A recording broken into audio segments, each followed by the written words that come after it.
rico pada paham ke top dang nak lu latu lalu la non la jaman se tu me lalu choi tong dudun kok ni lagi sini ne dalo he se ta so ni ke du kok lu mati dokok la pot la rico ke hai mata pinaning je du lu mati di ning jedun lo la jo si hem pregwan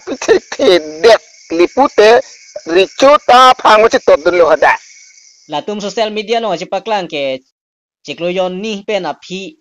te la article 244 a putha ka bang ke chingki pon pu pudi la ke ka do we rat sulang do thek prong lo ge la tum ka pamang hu binong la karbiri chota ahok wa ki chodun jong si la sodagal MLA aprang jong si hemprek la autonomous state puthak la pen article 244 a puthak ta chunche dat pute karbiri chota isi radalong pacho baidun la solam si nili kipule he zaman si tumta rico bana pham ge tolu pame to di aku hala rico ka hai bang ta jong si la dalang tumon di media lo ngaci peklang tang alam jo si pecipatun cedali pute rico da political penako langdam pulutang te ako chunche dat pute ahoka viala mandeluti la solam ti mane rico ke hai ta la posol si ningi dum tang dal matio la ke chun pu polam dang de da po ke chun cedali pute ke pirthi dai tung gal biang long ke pachorai sai selo ti mane coba na le matara pachorai sai selo la non ceklang tu manje mula sodak MLA aprang yong si ladak article 244 a puthak la pen la karbi anglong autonomous state puthak ta nang chun cheder pute richo ta karbi tuma phansi ke pacho bai la peng chu bai hakhi si chudun ro po dingge amana bangge langdam pulong te koson lo na le matha dam ila ke pachurai aputhak ke ko masih kroing tung pu mati ho non acha nang ning thedun mala chunji pu mala nili ke chunji phan asapota ning je thewe hempre ke hang ke joy ki kalip ke joy ki tang pute ani ko ko pa se chundet ponangli nalo CMEM de non la yo non BJP CM dak itum state level central level di lang ta BJP che don thor tala tum na kithek thila ko pakun ilu mati yo ana kisu wa bosi jeman se pitor tu suotum le NGO pe la pu la ben pa hempre ke wan de joy piglo la an le ke tek ser pulu te la CM lon tuliram rong hang amor sing tu so ke akam masa velo te tungge ini si MP daga ke pahai lo MLA daga pahai lo ai la ho lang lo joy tu ti lo aku wan tek ser te bege mele nang li lalu wan tek ser te melo la ke kurwang thulu ma pudi kage wan te ke putek the lagi lubing lang ma pudi liki hala jantar mantar long dir he long ke hak dab jo bata di ke dot puri ke thara chuji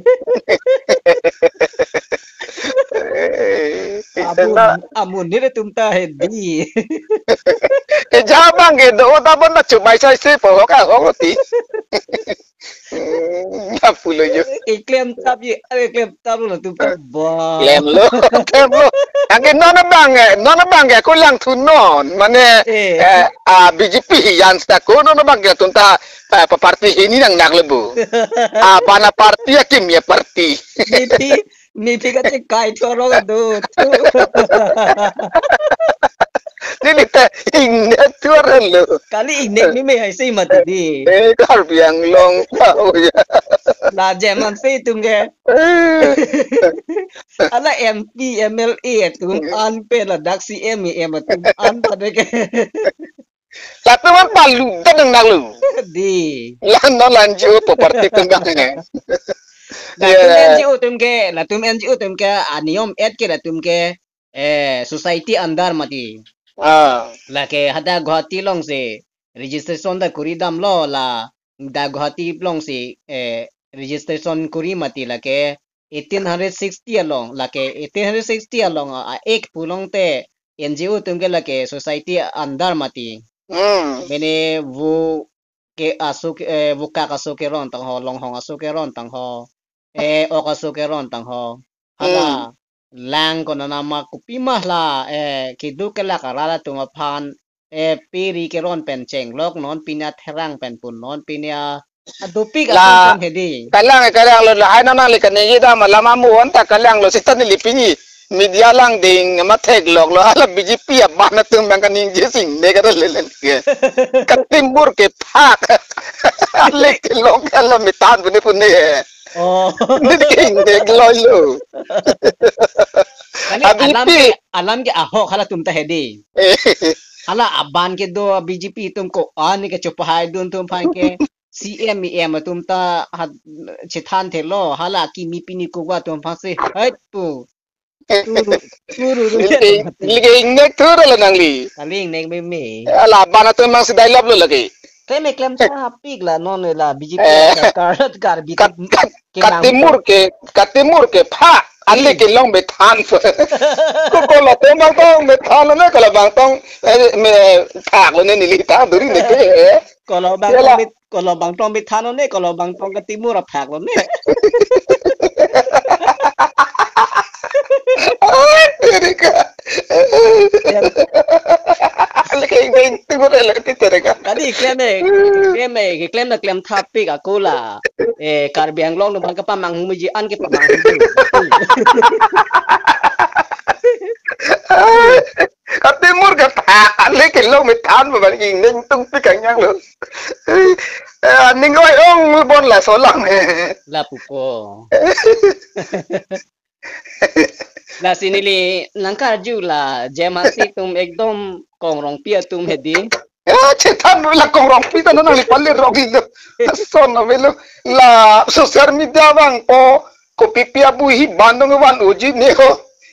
abu hi acha ke the ji mun bakler ki dingi ingo bini bagadoji Purhi kang chap ke ong ji ne po ma ji iti baganang por hi jir tha hi tambak biar thok apa lo so kong rong kita. no na la jaga tha ma so sa do le kong rong pi bang he Kita coba te lombor wan la ta. mane ala kong rong pi ka sor sar he jaga tha kon he no ke jaga tha ma sar ham bang wi le po alang phansin no ta hang ba wi tang det li am thang ma ji than le ge La alang kaning ja komen thoke. Ki mia velu. ata na na ji klang hai lang di ga ston yong ni Katera ke bang lo. ta Alang ja ba alang tu mata lo non la kar biara tu phan la social media pe le tha nang pamang hu nang pu non ke social media kai tu klem jo na thai we pi no nang li non ti chini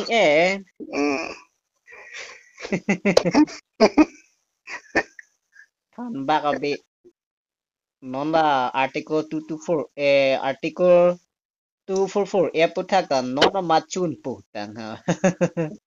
ale chun de te myong cho ji ba chun chi li ba ta ma thang pha ma chi tot lo ali masa ya ko chun che ti Pini hala dak parliament along MP thebang ning ji dun ma article 244 e putha ke judhula sipsagor pen hala koson ho akhir gogoi judhula akhir gogoi parliament along si la article 224 e putha tamni article 244 e putha la pen hala 60 putha ka kaning ji dun mati di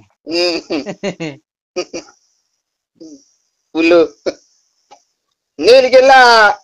non iri ketum kar biang long MP amorsin tu so he ala parliament long lam kaning ji dun buta ni ning pho phe ulang le mai aroni ke thek theden mati lai tum ke lali la thek an si ta me he thek an le ning ji dun pu ta ni liki ning sam ji sita hala namudi Narendra Modi bang do hul kaning ji kali mati kali ala bang we ko ning ji oi hala Narendra Modi ke bang hudan bang du tujo hala modi ke bang hor bang ke ratum ke ding ari ke charde bang si asi thi munna ko ti oh la lu ni ligi mai ide hala yang si thana pholo pipe te ko basi ki chun ko mati lata ajale po noite la mola PHLC nang hai sar ja ka thar as on bak la PHLC le dar tum dudun de pute kar biang longa non BGP tum hempre ke wanji a jam hasi tum hempre ke wanji pu ke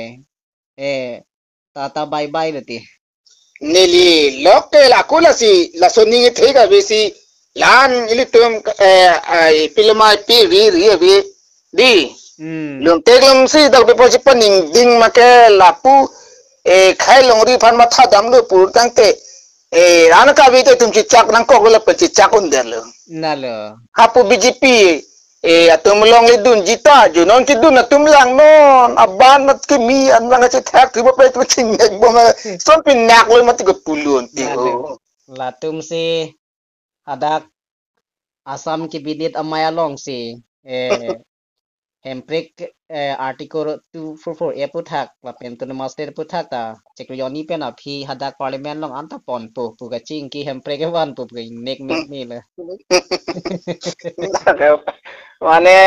bang pu che aja patu mo bang ku bo he hala CM EM atum la pen MLA MP tum ke in ni si pa hai le bon te akam sia lu ti la ki ngo pe chi tan te lu to ente sang tha ôi to nang li la ka ching la pon an chot bo me phun bo i lan ve ni li nang ka julu la si to den te ho